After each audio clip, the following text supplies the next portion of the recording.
میں کیا ہوتا ہے کہ 5 وقتہ نمازوں کی باجماعت ادائیگی کا ہم سے اہتمام ہوتا ہے. امامت معمولی خدمت نہیں ہے، بہت مشکل کام ہے.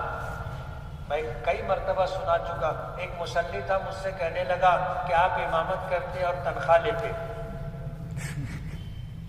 آپ اگر امام نہیں رہتے تو بھی تو آپ کو نماز پڑھنی پڑتی نا، تو جو نماز آپ پڑھتے وہی نماز آپ بجائے چٹائی کے مصلے پر پڑھ لیے تو آپ پگار لیں گے کیا؟ میں نے کہا نہیں، بات ایسی نہیں ہے، سمجھ کا فرق ہے. بولو ایک کام کرو. بولے کیا؟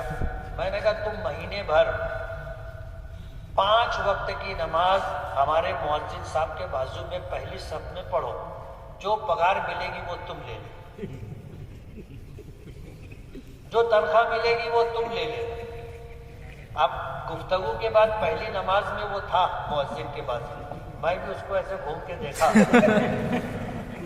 دوسری نماز میں 2-4 لوگوں کے بعد تھا، میں اس کو دیکھا نا تو وہ سر اٹھا ہی نہیں رہا تھا نیچے سے. تیسری نماز میں پہلی صف کے اخیر میں تھا، اور چوتھی نماز میں نہیں تھا پہلی صف. اب ہمارے یہاں سہولت یہ ہے کہ نماز پڑھائے، سلام پھیرے، دعا کیے، نکل کے بعد مدرسے میں چلے جاتے. اور وہاں سے دروازہ ہے، میں بھی صحن میں آ کر کے کھڑا ہو گیا اس کا استقبال کرنے. وہ آیا، بولے بہت مشکل کام ہے مفتی صاحب، میں گولڈن نگر میں رہوں، یا ایسا ہی موقع معلوم پڑا، میں بھاگت آؤ، پہلی سب بھر گئی. بولا اب تھوڑا کام ہوتا ہے، بولے کم پگار دے گا.